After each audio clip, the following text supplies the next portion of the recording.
Hello, everyone, and welcome to another episode of the Unauthorized Disclosure podcast. I'm Kevin Gosztola, and joined by my co-host, Rania Khalek. Hey, Rania. Hey, Kevin.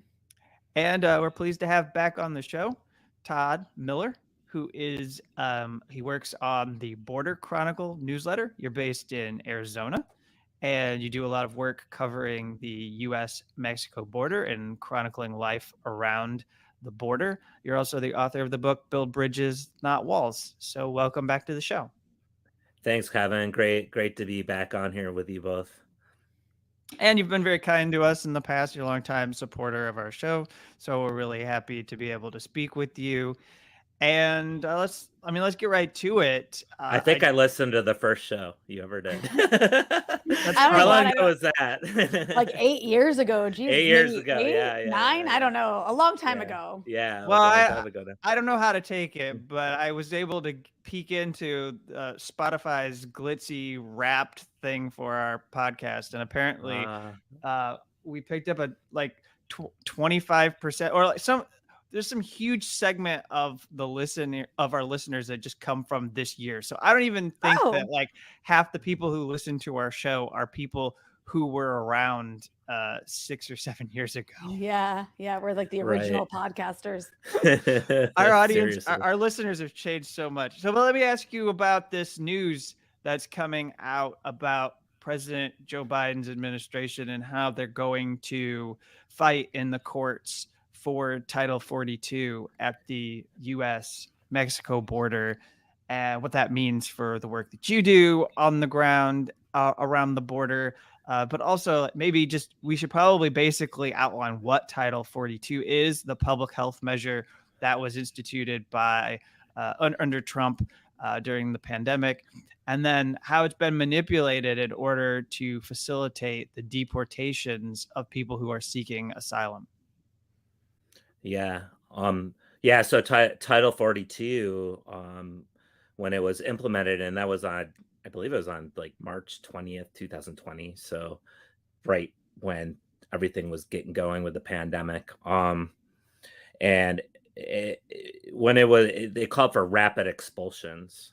So if somebody crossed the border, and this goes for asylum seekers or people crossing through the border. A lot of people on the U.S.-Mexico border, and where I live in Arizona, they'll cross through the desert. So if a Border Patrol agent came across a group of people, instead of going through processing with Title 42, they do rapid expulsions. And that includes if a person wanted to ask for asylum. So instead of, they can't, it pretty much it's like a double wall, right? A bureaucratic wall that then just called for people to be thrown back into Mexico, no matter where you're from either, right? So that is led along with a couple other policies in the Trump era also continued by Biden policy of, it's often called Remain in Mexico, has just forced people back onto the Mexican side of the border,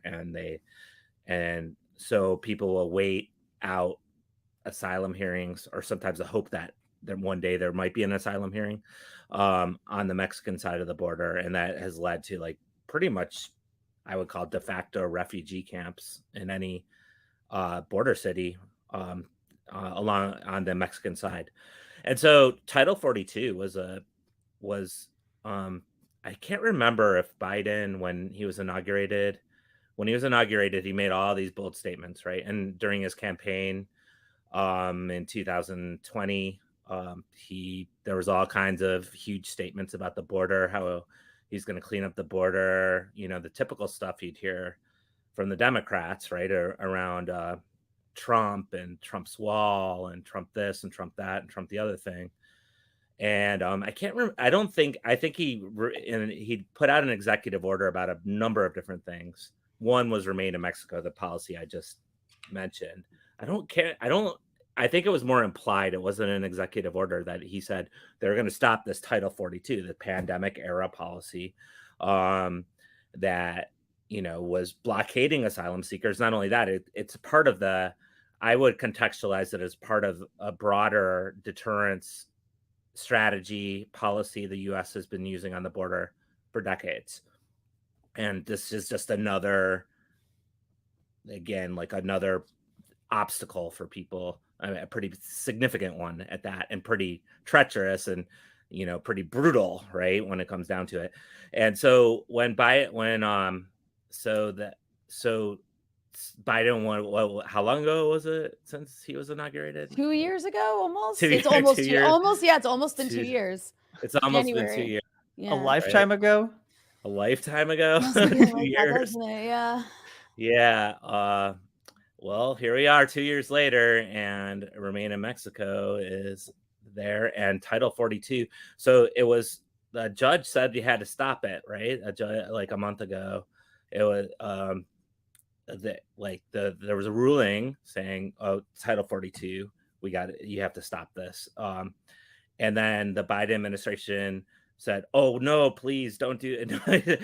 Like, give us until December 21st. That's what their initial response to the ruling of the judge was. And then the news this week is that they are appealing that decision by the judge, and now they are to prolong Title 42.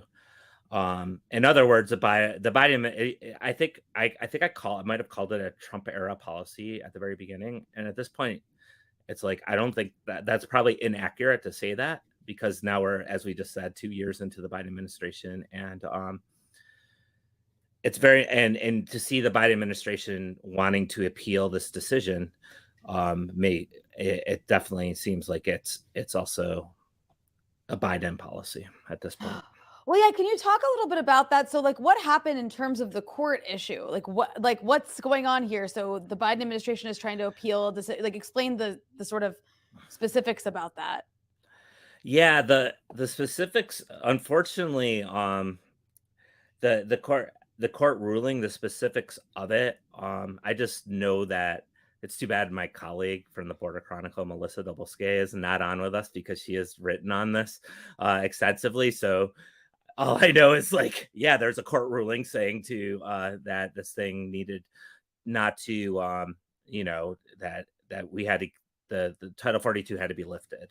And that court ruling happened in November. And now I would just encourage people to go, there's a lot of articles on it, to get all the specifics and the details on the actual court ruling, the judge, and all those different details.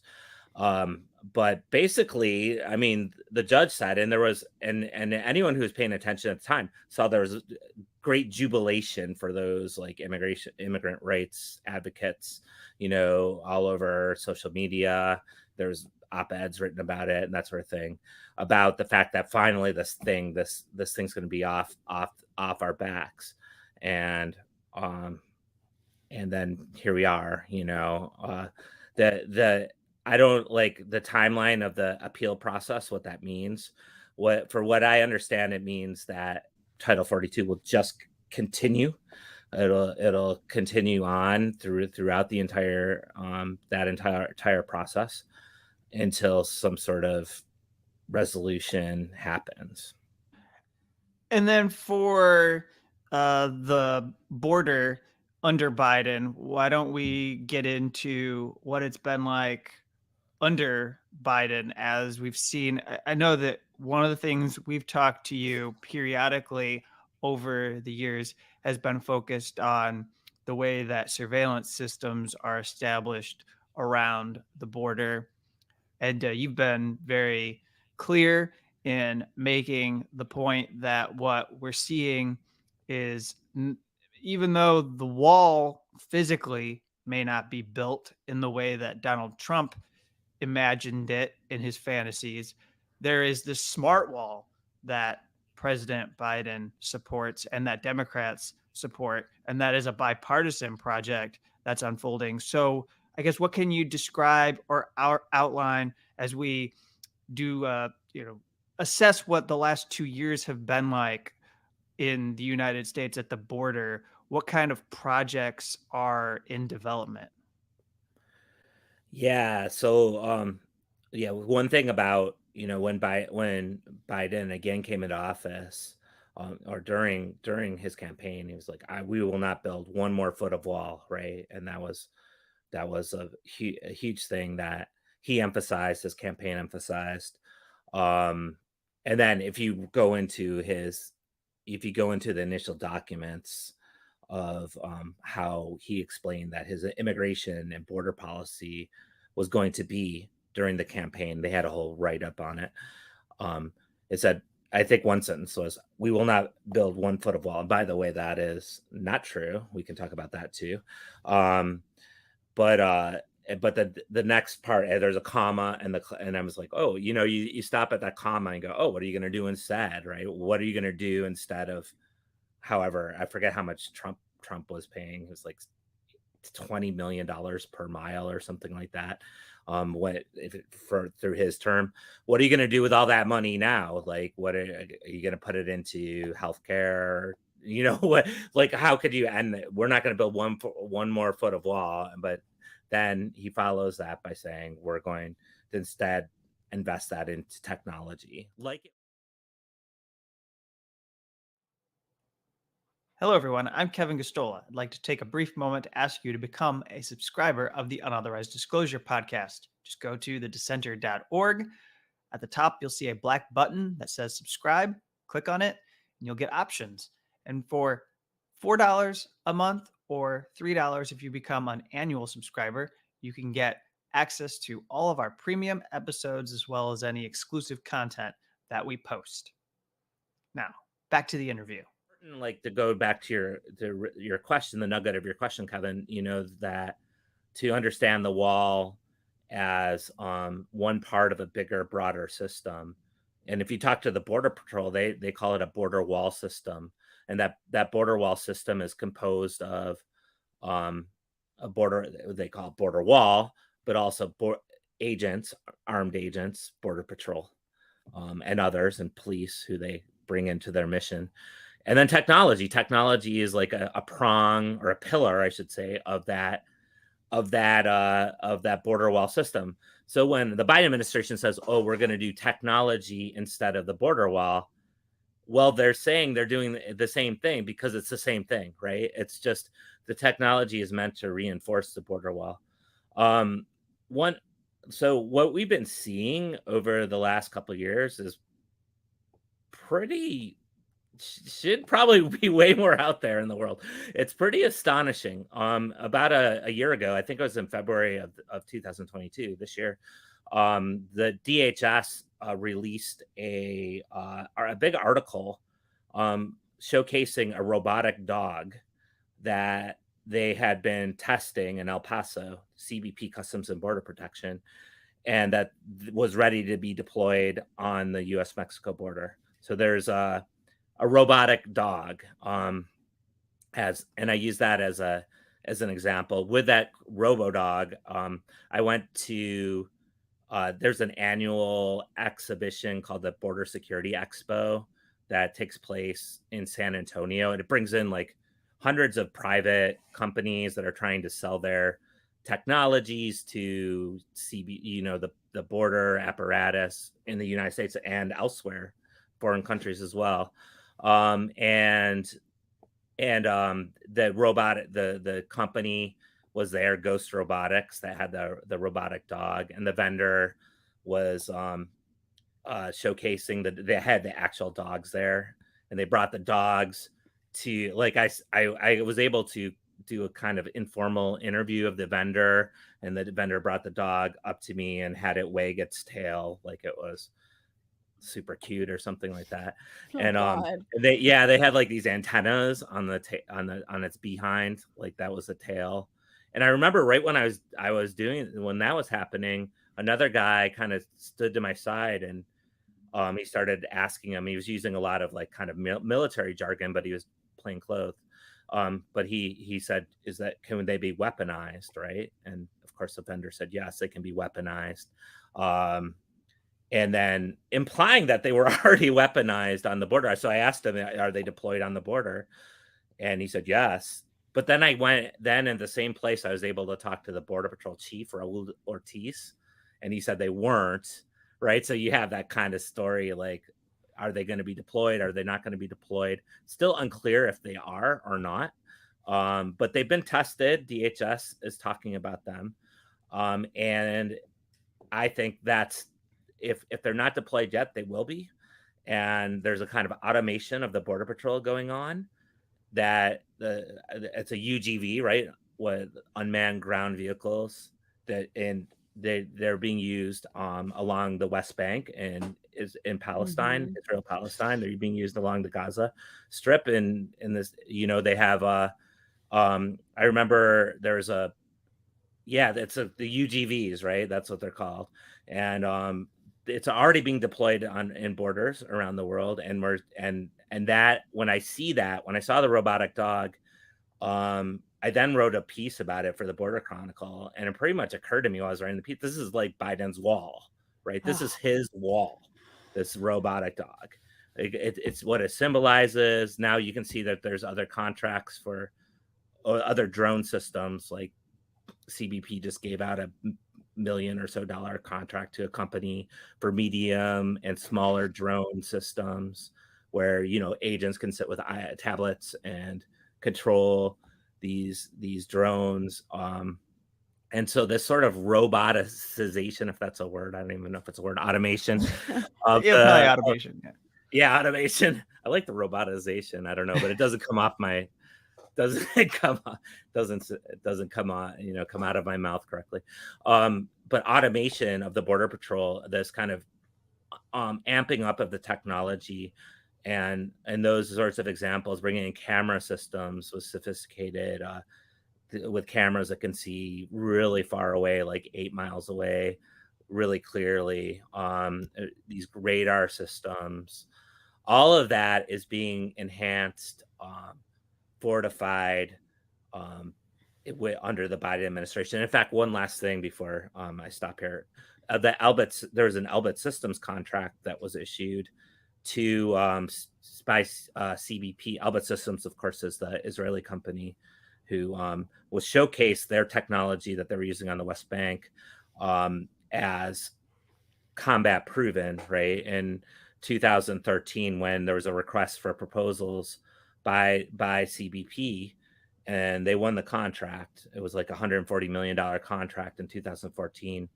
I think they added more money onto it to build 50 or so surveillance towers in southern Arizona, and they completed the last tower this year in August. So that cycle has finally completed, and that was completed on the Tana Atam Nation, which is basically the Tana Atam reservation is right on the U.S.-Mexico border, and the Tana Atam land goes deep into Mexico. So it's one of the many examples of the border crossing people instead of people crossing the border. And so those towers those Elbit towers, and mind you, on the Atam Nation, on the Atam reservation, people regularly refer to it as occupied territory, just like in Palestine, right? And you hear that terminology coming from so many people, and you see there are 10 towers now completed there. Started under Obama, continued during Trump, and now finished during Biden. Yeah, I mean, in a way, it once again seems as though there is certainly like a ongoing policy that doesn't really change between administrations. Perhaps the sort of rhetoric around immigrants shifts a little bit, right? Like when it comes to Republicans, it's much more hateful. When it comes to Democrats, it's like, no, we love them, but and we do see this like every time there's a shift in party who's in charge. And so you've obviously documented throughout these various administrations, even going back as far as Bill Clinton, how these policies have really like reinforced each other with each administration that comes. But I want to ask about when it comes to the Biden administration specifically. I mean, we had something happen in the last, I think it was like maybe a month or two ago, maybe it was like 2 months ago, where I'm sure you remember, Todd, there was like all of the news media was talking about, oh, these people who are fleeing communist dictatorships. All of these immigrants are coming from Venezuela and Nicaragua and Cuba. And actually, when people looked at the numbers, that was still the minority of people coming into the U.S. The majority were still coming from actually countries like Guatemala and Honduras and Mexico. But the reason I raise that is because I'm just curious the Democrats, their response to it. I remember it was the spokesperson for Biden, her response to these like right-wing reporters being like, what do you have to say about these people fleeing communism, was they are in fact fleeing communism, and so we have to accept them. When there's actually this interesting policy of like, I can't remember the exact name of it, but it basically gives special status to people from certain countries. And the special status, like one of those countries is Venezuela. I believe another one is Cuba, in terms of people making it here. I'm curious if you could just talk a little bit about that, because I think it's really interesting how there are these countries the US is obviously actively pursuing policies to try to ruin, especially their economies, with the case of Cuba and the blockade, and obviously with Venezuela and Nicaragua, even though I don't believe there's as many people leaving Nicaragua. And in recent years, there have been people leaving those countries as a result, especially when it comes to Venezuela. And in fact, I think a lot of the people who are coming into the country now from these places actually left those countries years ago. It's not like they're leaving right this second. But I'm just curious, like, because then you have, on the one hand, special status for these places that the U.S. kind of wants people to flee. And then a place like Haiti, where it's quite the opposite, where I think that a lot of people that Biden's deported have been from Haiti. And that hasn't changed. They haven't let up. I'm just curious if you can kind of talk about that contradiction and what that special status policy is about. Yeah, it's pretty disingenuous. I think it's yeah. Like with Cuba, and they actually they had the wet foot dry foot policy, and this is what and that continued, I believe, until it was discontinued actually in a couple of years ago. But it's still the spirit of it is what you're talking about. And if you look at asylum claims and who's being awarded them, there's certain people from certain countries that are getting this asylum claims much easier. And of course, Venezuela is on the top of that list. And so is Cuba. Nicaragua is very much, there as well. So there's a sort of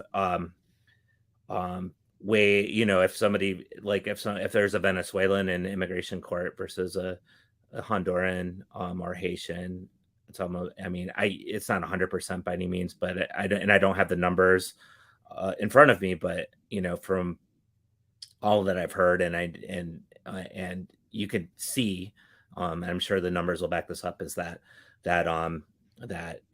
people from these certain places do get this sort of special status.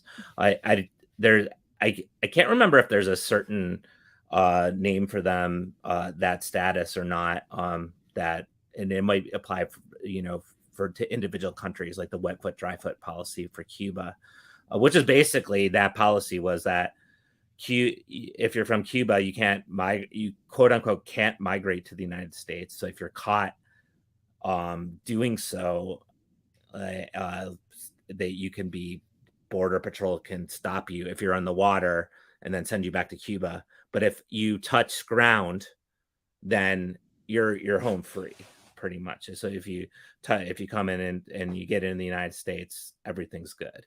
And so I see that sort of playing out, and it's so, then you get in what I think a lot of what you're talking about, Rania, is like the media narrative that and the political, the Washington narrative that comes out, that it's so interesting. Like you see it so across the media, that and I talk about the conservative right-wing media and the liberal media as well, right? That this, but the Venezuela dictatorship, fleeing communism narrative, whereas on one hand, Haiti, right?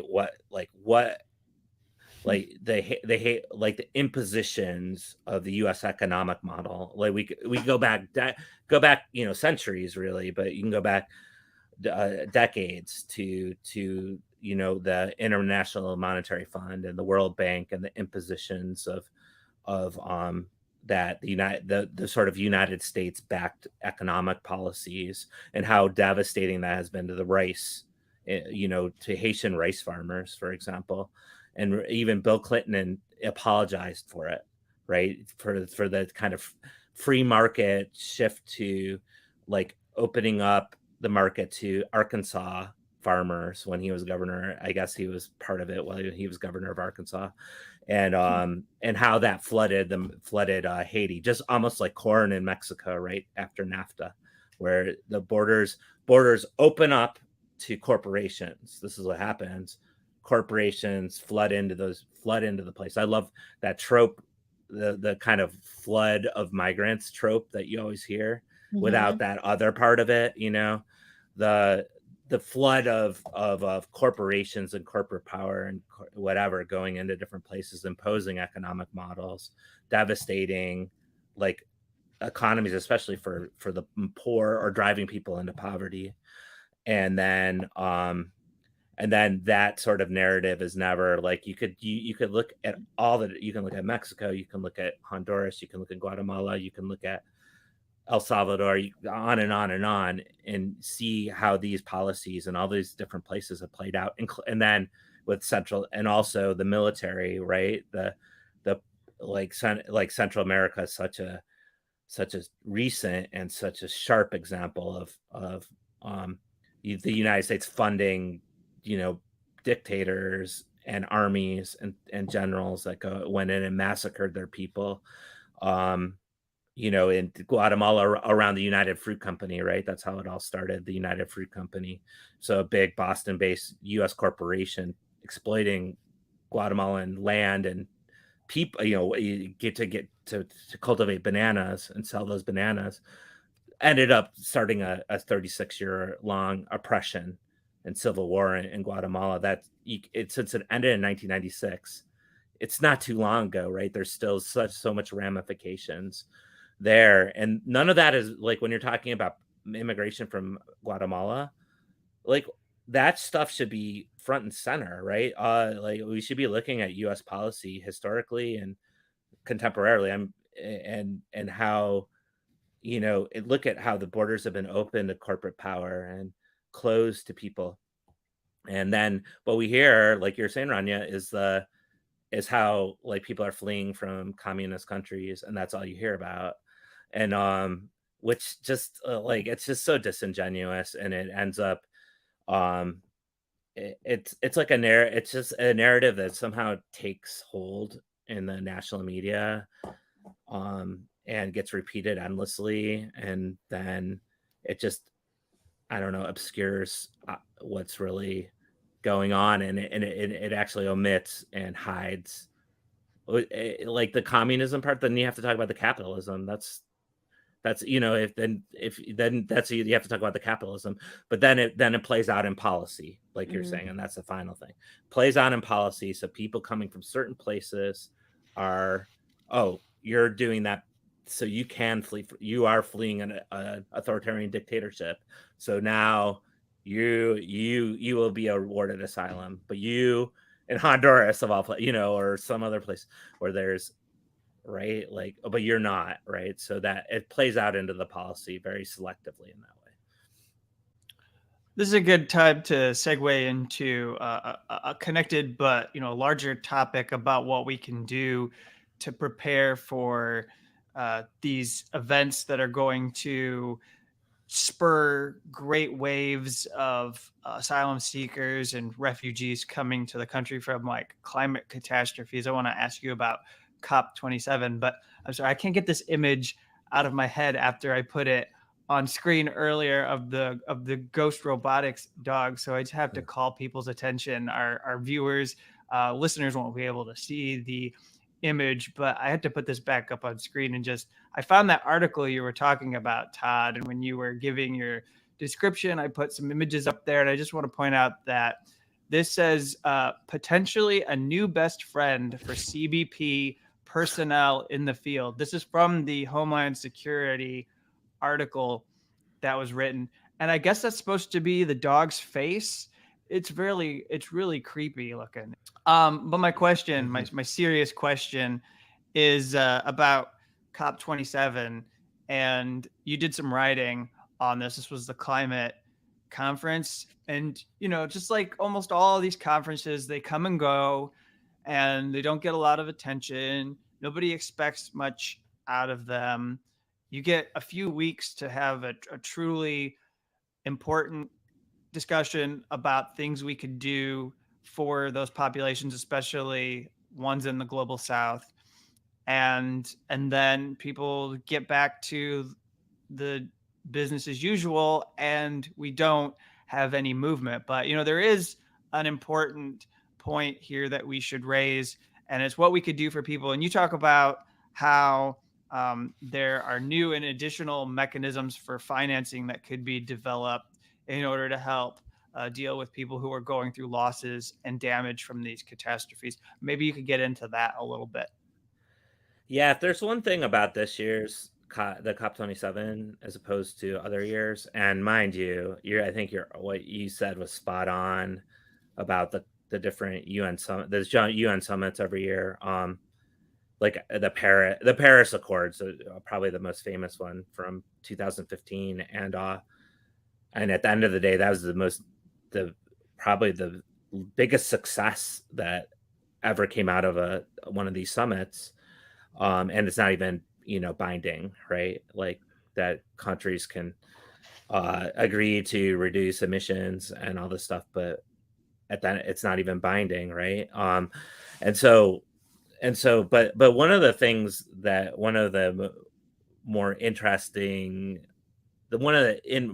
developments, I think, that probably saw a little bit more in the COP27 that just happened is that conversation around loss and damage. And loss and damage is basically the damage done due to climatic changes, due to climate change, particularly in poorer countries. And often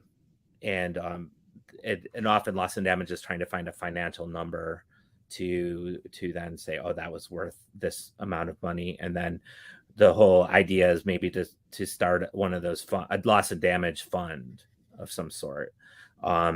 So the analysis that I've been working on with other people, last year's the Glasgow one in 2021, the COP26. I helped write up a report for the Transnational Institute, which is a Amsterdam-based organization that has a kind of global scope on things. But we wrote a report called the Global Climate Wall. And basically what we did was take the top 10 emitters historically from 1850. And anyone guess who's number one? Yep. United States. USA. Yeah, the US wins that one, gold medal for the US. And really, way above the second, right? Like when you take, and so really the second is if you take the European Union and you put all the different countries together. But when you separate the top 10, you have England and France and Germany and just a number of different places. Australia's in it, Canada, China, and I think that's, I don't know, I can't remember all 10, but that's most of the 10. And so what we did was we looked at that, and then we looked at how much money was being spent on border and immigration enforcement compared to climate action. And mind you, these countries, the rich countries in the world, had agreed over a decade ago I think in the 2009 summit, I should say, to pay into these climate action funds a lot of money, and they've been under paying for years and years and years and years. And so we looked at that, and we looked at climate. So we compared climate action funding to border, and then you can guess what we found. We found that border and immigration spending was like, if you took all 10 of the countries, or we couldn't find information on China. There's some countries we couldn't find enough information on to include, but I think we were able to find on 8 of those 10 countries. And it was about 3-to-1 ratio favoring border and immigration to and this, I believe these are undercounts to climate action. The United States was nearly 12-1 as far as looking at its budgets to climate action. And Canada was like 15-1. Australia was really high as well.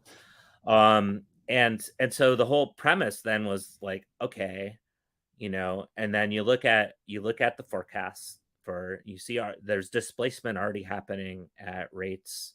I believe there's 3 times more than war. People are being displaced for environmental reasons, mainly a lot to do with climate. It's hard to parse out sometimes exactly what is climate, but according to the Internal Displacement Monitoring Center, and that I think has the most accurate numbers, they report about 23 million people per year are being displaced due to climate, and that definitely is undercount because they don't know how to measure quite yet drought and some other what they call slow onset, and so the numbers are probably much higher, and they're predicted to be super high going into the next couple decades.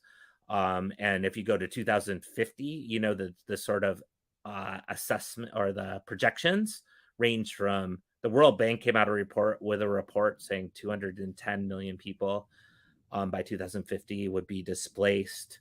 There's a report out there that says 1.2 billion people. So the kind of numbers range pretty widely, but and they're debated as well. But what the consensus is there's a lot of people that are going to be displaced because of this. And so one of the things that people have been pushing, and what at the end of the day we were trying to push with that report, was why the hell are we spending all this money on border and immigration enforcement? And there's a whole, if you look into border and if you go and look at DHS documents around the border, and you look at climate change, there's all kinds of stuff talking about building up our borders and talking about future displacement.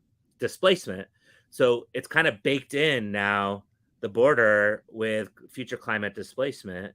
And so you look at that and go, why can't this money, why can't there, to make it simple right now, the argument, why not put the money in border and immigration enforcement into a loss and damage fund? And then what, you could help whatever, it's sort of international loss and damage fund where it could be applied. I mean, of course that might come with its own problems, I know. So I don't without going into those problems that who's in charge of it, how does it get dispersed, do the communities themselves have a say in how this is used, or is it imposition? Is it another imposition? If any of the latter, it's an imposition, then watch out, right? Mm-hmm. But in such a way where a community directs it and say, we need this and we need this, or what the World Bank says in their report is that people are going to be displaced from places and not be able to return ever, right? There's going to be the sea rising or desertification or something like that. So why can't money go into helping people move, right? Oh, you can move from this place to this other place instead of building, another border wall. And border walls are being built freaking crazy, right? There's it went from 15 to 77 since the Berlin Wall was built, right? So it's this rapid rate of building border walls and all this border enforcement money. So the question is why can't, given the climate catastrophe and what's in front of us, why can't the money be spent elsewhere in some sort of more, in a way that actually addresses the problem rather than, putting down the iron fist on people that are on the move. And what's the answer to that? Why can't it? Seriously. That is, yeah, why? Capitalism. Yeah. It's so amazing how baked in this idea that we need to have a border, the border enforcement. Today on the Border Chronicle, we have a podcast coming out with Jenny Stumer, who's who's a border scholar, but she works at this apocalyptic and post-apocalyptic center at the University of Heidelberg in Germany, and she's been studying movies and media and how movies depict like her research has looked at like World War Z with Brad Pitt, where I guess I haven't seen the movie myself, but she describes it, and she talks about how there's a pandemic. Oh, I think the movie came out in 2013 too. But Something yeah, like it's fairly that. old. Yeah, it's old. But anyhow, it has people all of a sudden people turn into zombies, and then Pitt finds that trying to save the world, right? Here's and then he ends up in Israel. Yeah. And Israel's the only place that has that has built a wall around its country. So there's this scene of which, zombies. by the way, spoiler alert, the wall doesn't work. Just throw that out there. Right. Yeah. So basically, right, the wall doesn't work, and then but this sort of there's apocalypse. This is Jenny Stumer's point is there's apocalypse upon us. There's this, there's, you have this climate catastrophe, but then you have the Hollywoodization or the media rendering of it, where you have these fantastical renditions of just playing on every, very, all the things that you could think about on migration, right? And ending up with this conclusion very subconsciously that the wall is the savior, right? Whether it be a wall or border enforcement. And then it's you go to the Washington, right? And you go, what can we get? I have done this. I go there and I say, oh, let's get rid of border security. And it's just you swore or something, what did you say? And it's so amazing how much such terms are said, like border security, and so it's said so endlessly, you're in hypnosis, you can't even think around it, oh, you can't even say it. Almost one time a wall, almost like there's a border wall preventing you. Yeah, precisely. There's a border wall, and then you say, what, stop border security. It's penetrate the border wall. Yeah. And so so one time I Googled Democrats, what was it? I don't agree with the border. No, I'm against the border wall, but border security is. And then there's so much came up. Border security is important, right? And so that sort of ingrainedness, that how can we think of a world without having these things is so ingrained and so unquestioned. And so I feel if people actually sat down, looked into the budgets, looked at all the different things, looked at what the wall does, look at what the technology does, look at why people are leaving in the first place, climate change. If the US is the highest emitter, doesn't there some sort of responsibility there, right? Or economic, or more, all the different stuff. None of that stuff. It's the way it's rendered in the media so often, people just appear at the border, right, out of a complete vacuum, nothing happened. Here they are, and so the kind of conversation around it is disgusting. It's so shallow, and so it doesn't go into it. And then you have, we were just saying, those movies or media, or how politicians talk about it and are afraid to even question border security. And then it just had, and on top of that, the border industrial complex, right, with all the companies and the lobbying and all that other stuff. You have this thing that's just lives on its own, right? And it just increases and increases, and it seems all right, well, yeah, you could talk about stopping it, and you could talk like the Democrats did, let's tear down the wall, the wall is bad. But then if you come into office and you just continue it, then what are we all supposed to think, right? Right. Well, so as we wind this down, I just have one more thing to throw at you, and we don't have a lot of time to get into this when we have you back on the show and your colleague Melissa at the Border Chronicle joins us. Maybe we can get into this in more detail. But I think about what you're saying, and the concept of defund the police turns Democrats apoplectic. The Republicans think that the purge is coming in the US. I think the equally analogous kind of thing that we hear related to immigration is open borders. And when you hear the idea of open borders, you get the same thing. And I think that like Republicans literally imagine that like World War Z would happen and like the zombies are coming over the border. And that's how they view those in Mexico who are trying to get into the US. And but I think if you want to try to like get people to understand why you might want to move away from a border system, that's something that your newsletter is doing. And you delved into this, the impact of this psychologically on people, the health issues that people can go through. And you were having a very wide discussion on your newsletter about something called wall sickness. And it's something I had not ever contemplated before. So I was hoping you take just a few minutes as we end here to introduce people to wall sickness. Yeah, wall sickness. Actually, that was for a term that first came out of Berlin in the, I believe, in the 60s, 70s, and 80s. I think in the 80s, it was even a diagnosis that was used by some psychologists and psychiatrists. Wall sickness, right?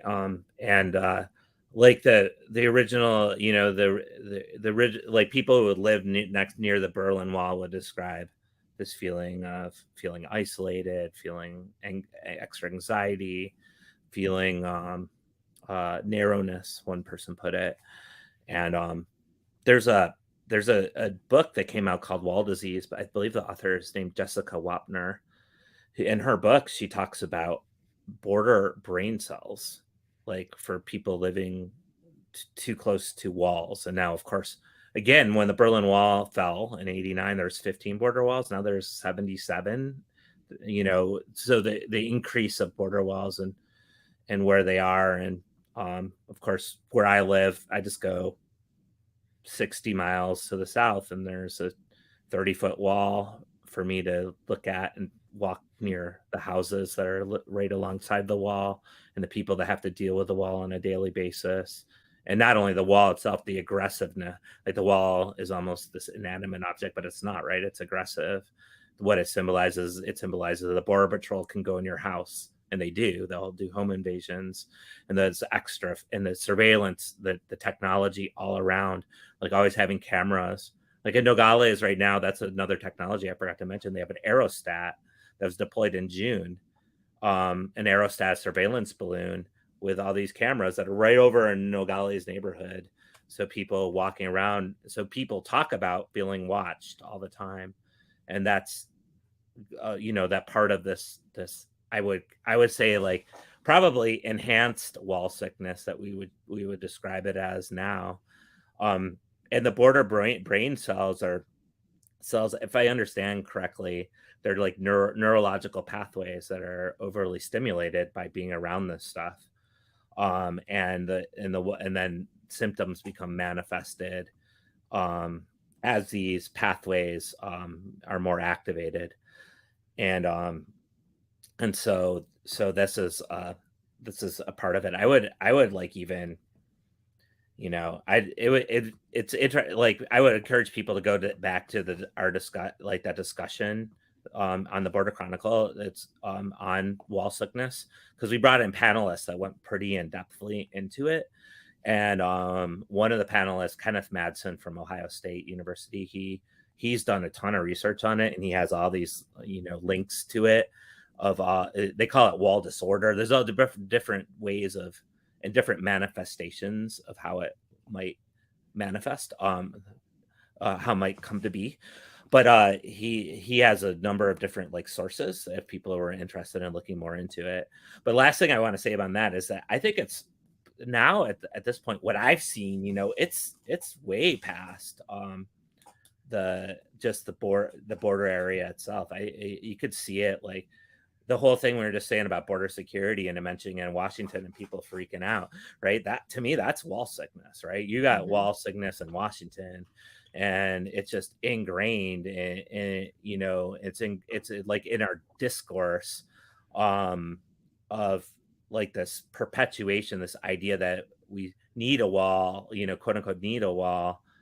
And at the same time, what the wall actually causes the people living around it.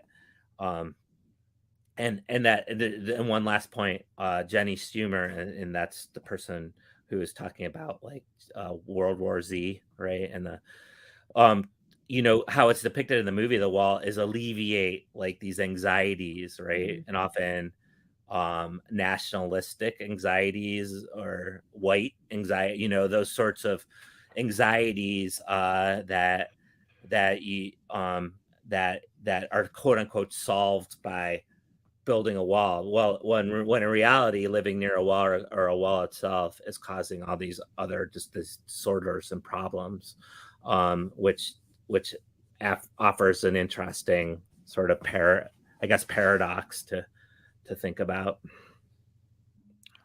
Well, thank you, Todd. We really appreciated it. And they got your newsletter website address on our screen here. And for those of you who are listening, it's theborderchronicle.com as a newsletter. Support this journalism and what you're building. These are people who are journalists that are on the ground at the border. They're not making up policy ideas from a very comfy room in DC or like an office in Capitol Hill or something. These people you're out there, you know what's going on, these systems that are being built at the border. So it's good to talk with you, Todd. Yeah, thanks so much. It's always a pleasure to be talking to you, and I'm so glad that 8 years later that you're still here, kicking it, right? So woo! Thank you. Once again, I'm Kevin Gosztola, co-host of the Unauthorized Disclosure podcast, asking you to become a subscriber of the Unauthorized Disclosure show. All you have to do is go to thedissenter.org, select the option to subscribe to the podcast for $4 a month or $3 if you become an annual subscriber. And then you'll get access to all the content we post week to week, our entire interviews, premium episodes, and any exclusive content. It's all yours, and you can support our little independent show that we've been doing for nearly 10 years. Thank you, and we'll be back next week with another show.